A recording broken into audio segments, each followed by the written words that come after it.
Hello बच्चों, पिछले lecture में हमने पढ़ा था सेल्फ एल्डोल कंडेंसेशन। उम्मीद है आपको समझ में आया होगा। आज हम पढ़ेंगे क्रॉस एल्डोल कंडेंसेशन। अगर आपने मैकेनिज्म अच्छे से समझा हुआ है सेल्फ एल्डोल का, तो आपको इस लेक्चर में बहुत समस्या नहीं आने वाली है। लेकिन ये बहुत ही इंपॉर्टेंट लेक्चर है, क्योंकि बोर्ड्स में अगर इसके क्वेश्चन आ जाते हैं तो बच्चे काफी कंफ्यूज रहते हैं। तो विथ मैकेनिज्म उसको समझेंगे, जिसके कई पार्ट्स होंगे। ध्यान से देखिएगा। एल्डोल कंडेंसेशन में बेटा हमने समझा था सेल्फ एल्डोल में कि अगर कोई भी एल्डिहाइड या कीटोन है, all aldehydes and ketones having alpha hydrogen. तो मैंने दो चीजें मार्क की थी। पहला, सारे एल्डिहाइड और कीटोन्स जिसमें अल्फा हाइड्रोजन हो। ठीक है। इस लेक्चर में एक चीज ध्यान देनी है, यहां पर क्रॉस एल्डोल है, मतलब two different aldehydes and ketones react in the presence of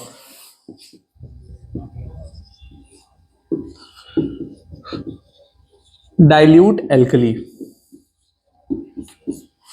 alkali मतलब हमें लगता है सब लोग समझ रहेंगे, बेस के प्रेजेंस में। जो बेस लेंगे वो कैसा होगा? डाइल्यूट होगा। ठीक है। तो अगर दो डिफरेंट एल्डिहाइड और कीटोन्स रिएक्ट करते हैं बेस के प्रेजेंस में, डाइल्यूट बेस के प्रेजेंस में, तो प्रोडक्ट कौन कौन से बनेंगे उसको हम लोग समझेंगे इस लेक्चर में। ठीक है। तो पिछले लेक्चर को रिकॉल करते हुए हमने दिया था सबसे पहले एल्डिहाइड, इसको हम क्या बोलते हैं? इथेनॉल। ठीक है बेटा। इथेनॉल का रिएक्शन में पढ़ा था इथेनॉल के साथ। क्लियर है? किसके प्रेजेंस में रिएक्शन था? डाइल्यूट बेस के। ठीक है। क्या होगा अगर हम एल्डिहाइड का रिएक्शन कीटोन से करा दें? यहां पे दोनों एल्डिहाइड है, देखो ये भी एल्डिहाइड है और ये भी क्या है? एल्डिहाइड है। दोनों क्या है? एल्डिहाइड है। लेकिन अगर हम एक एल्डिहाइड ले लें और एक कीटोन ले लें, तब क्या प्रोडक्ट बनेगा वो हम समझेंगे। तो मेरी बात ध्यान से समझना। अगर यहां पर हम कीटोन ले लें, फॉर एग्जांपल दिस, ये जो एल्डिहाइड है इससे लगा हुआ एक कार्बन है जिसके 3 हाइड्रोजन है, इन्हीं को हमने बोला था अल्फा हाइड्रोजन। ठीक है। यानी इस कंपाउंड में 3 अल्फा हाइड्रोजन है। ये कीटोन है, सी डबल बॉन्ड ओ लगा है, इसके इस साइड भी कार्बन है और इस साइड भी डायरेक्टली अटैच कार्बन है। इधर भी 3 हाइड्रोजन लगा है और इधर भी क्या लगा है? 3 हाइड्रोजन लगा है। यानी यहाँ पे 3 अल्फा हाइड्रोजन और यहाँ पे 3 अल्फा हाइड्रोजन। तो टोटल कितने अल्फा हाइड्रोजन हो गए बेटा? 6 अल्फा हाइड्रोजन हो गए। अब इसका नाम क्या हो जाएगा? प्रोपेनोन या एसीटोन या प्रोपेन टू ओन। क्लियर है? क्या नाम होगा इसका? प्रोपेनोन। तो अगर इसका इससे रिएक्शन कराया जाए तब क्या प्रोडक्ट बनेगा उसके बारे में हम बात करेंगे, जिसमें हम प्रोडक्ट देखेंगे ए और बी बनेगा। ठीक है। तो हम लोग इस पर डिटेल में बात करेंगे कि इसमें क्या होता है और कैसे होता है। और आज का लेक्चर मोस्ट इंपॉर्टेंट है। पूरे चांसेस हैं कि जेई में से सवाल आ जाए, किसी भी शिफ्ट में सवाल आ सकता है, इसकी पूरी गारंटी है।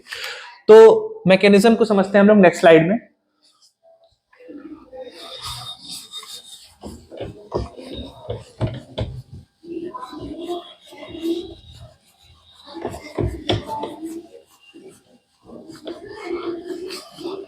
तो अब मैं बात कर रहा हूं बेटा मैकेनिज्म पे। किस पे बात कर रहा हूं? मैकेनिज्म, मतलब रिएक्शन कैसे प्रोसीड हुआ है। ठीक है। सिर्फ प्रोडक्ट रख के कुछ होने वाला नहीं है। ठीक है। तो ये मैं ले रहा हूं aldehyde CH3C double bond OH। ठीक है। और इसका मैं रिएक्शन करा रहा हूं एक कीटोन से जिसके पास 6 अल्फा हाइड्रोजन है। अभी अभी भी हमने देखा। ठीक है। सबसे पहला स्टेप जैसे पहले करते थे, इसको हम लोग लिख सकते हैं CH2H। कोई दिक्कत नहीं है इसमें। ठीक है। ये 3 अल्फा हाइड्रोजन थे, इसमें एक हाइड्रोजन को मैंने नीचे लिख लिया। अब जब ये हाइड्रोजन यहां से निकला तो किस फॉर्म में निकला? H+ के फॉर्म में। H+ के फॉर्म में मतलब यहां पर 2 इलेक्ट्रॉन था, ये 2 इलेक्ट्रॉन कहां शिफ्ट हो गया? इस कार्बन के पास। सही है। ये रिएक्शन लेकिन किसके प्रेजेंस में हो रहा है? सबसे इंपॉर्टेंट चीज, डाइल्यूट एल्कली के। डाइल्यूट एल्कली के NaOH। क्लियर है? अच्छा, ये H+ यहां से निकलेगा, किसके पास जाएगा? OH- के पास। यहां से हमने इसको ब्रेक किया, Na+ और OH-। ठीक है। ये यहां पे रिएक्ट करेगा और क्या बनाएगा? H2O। उम्मीद है सबको बात क्लियर होगी। ठीक है। अच्छा, यहां से क्या बना बेटा? CH2 lone pair C double bond O H। ठीक है, अब आता है एक्शन किसका, CH3CO CH3 का। ठीक है, अब यहां से एक्शन किसका आता है, CH3 C double bond O CH3 का। कोई दिक्कत नहीं है यहां तक, आगे चलते हैं। अब देखो बेटा ये ब्रेक होगा प्लस और माइनस में, due to electronegativity difference of carbon and oxygen, ये ब्रेक होगा पार्शियल बॉन्ड कैरेक्टर की वजह से, और यहाँ पे आएगा प्लस, यहाँ पे क्या आएगा माइनस। अब देखो ये एक न्यूक्लियोफाइल की तरह काम कर रहा है सेंटर, ये अटैक करेगा कहां पर, जहां पर इलेक्ट्रॉन डेंसिटी ज्यादा हो या कम हो। देखो यहाँ इलेक्ट्रॉन डेंसिटी ज्यादा है, तो ये कहां अटैक करेगा, जहां इलेक्ट्रॉन डेंसिटी कम है। ठीक है, क्या होगा, ये यहाँ अटैक करेगा, तो ध्यान देना रिएक्शन जब होगा तो इस कार्बन ऑक्सीजन पे क्या आ जाएगा, सिंगल बॉन्ड आ जाएगा, इस पे आ जाएगा lone pair with negative charge, यहां लगा हुआ है सर CH3, इससे बगल में लगा हुआ है CH3, और ये कार्बन जब यहां अटैच होगा तो क्या बन जाएगा सर, CH2 बनेगा, C double bond O H बनेगा। उम्मीद है बात यहां तक क्लियर होगी, किसी को इसमें कोई दिक्कत नहीं होगा। अब क्या होगा बेटा, अब करेंगे इसका प्रोटोनेशन, मतलब H+ से रिएक्शन कराएंगे, क्या बन जाएगा, H+ से रिएक्शन कराएंगे तो C double bond O H CH2 CH2 COH CH3 CH3। उम्मीद है यहां तक बात एकदम क्लियर होगी सभी लोग को। कभी कभी जो प्रोडक्ट देता है वो इसी पे क्वेश्चन दे देता है, ठीक है, सीधे यहीं तक करके खाली हो जाएंगे हम लोग। ठीक है, लेकिन मैक्सिमम जगह क्या होता है, इसका भी रिमूवल करना पड़ता है, इसमें से H2O का रिमूवल कैसे होगा सर, यहाँ पे लगा हुआ है OH और यहाँ पे लगा हुआ है H, यहां से निकाल दो H2O। मेरी बात क्लियर है, ये OH माइनस के फॉर्म में, ये H+ के फॉर्म में, यहाँ पे जो 2 इलेक्ट्रॉन बचा है वो यहाँ पे शिफ्ट हो जाएगा। क्लियर है बेटा, चाहे H2O निकाल दो, H2O गुड लिविंग ग्रुप है, तो क्या बन जाएगा, ध्यान से समझना बेटा, क्या बनेगा, C double bond O H CH2 CH double bond C CH3 CH3। देख लो बेटा, किसी को इतने में कहीं दिक्कत है? बिल्कुल सिंपल मैकेनिज्म है। सबसे पहला काम क्या करना है, हमें एक हाइड्रोजन निकालना है, जो एसिडिक हाइड्रोजन है वो H2 बना के निकलेगा बाहर। फिर इसके बाद जो सेंटर बचा हुआ है वो न्यूक्लियोफिलिक सेंटर होगा और अटैक कहाँ करेगा, दूसरे वाले के इलेक्ट्रोफिलिक सेंटर पर। एडिशन हुआ उसके बाद प्रोटोनेशन करा के H2O का रिमूवल करा दो। ठीक है, लेकिन एक बात ध्यान से समझना, अगर हमने सोल्यूशन लिया हुआ है जिसमें एल्डिहाइड और कीटोन दोनों हैं, तो एक बात एकदम पक्की क्लियर है कि सर एल्डिहाइड का एल्डिहाइड से भी रिएक्शन होगा और कीटोन का कीटोन से भी रिएक्शन होगा, जिसको हम लोग एल्डोल और कीटोल बोलते थे। फिर से रिपीट कर रहा हूं, मोस्ट इंपॉर्टेंट पॉइंट, हम इन दोनों का रिएक्शन करा रहे हैं, बिल्कुल सही है, लेकिन अगर क्रॉस एल्डोल कंडेंसेशन हो रहा है तो उसमें एल्डोल कंडेंसेशन भी होगा। ध्यान से समझना है मेरी बात। अगर ये एल्डिहाइड कीटोन से रिएक्शन कर रहा होगा तो क्या उस सोल्यूशन में एक ही एल्डिहाइड मॉलिक्यूल होंगे, बहुत सारे मॉलिक्यूल होंगे। इसका मतलब सर क्रॉस एल्डोल कंडेंसेशन जब भी होगा तो उसमें एल्डोल एल्डोल का भी कंडेंसेशन होगा और कीटोल कीटोल का भी कंडेंसेशन होगा। मेरी बात सबको उम्मीद है क्लियर होगा। मतलब ये मॉलिक्यूल अपने मॉलिक्यूल के साथ भी रिएक्शन करेगा, ये मॉलिक्यूल अपने मॉलिक्यूल के साथ भी रिएक्शन करेगा। क्लियर है, क्योंकि मैंने इसको सेल्फ एल्डोल में बता दिया है, इसलिए मैं इसको रिपीट नहीं कर रहा हूं। दूसरी चीज क्या होगा, अगर कीटोन पे एडिशन रिएक्शन हो, मतलब ये यहां आ जाए और ये यहां आ जाए, ये हो गया फर्स्ट प्रोडक्ट,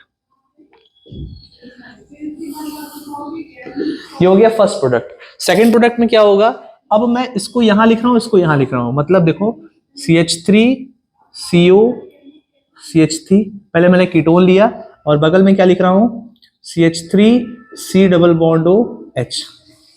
क्या प्रोडक्ट बनेगा अगर अल्फा हाइड्रोजन यहां से लिया जाए।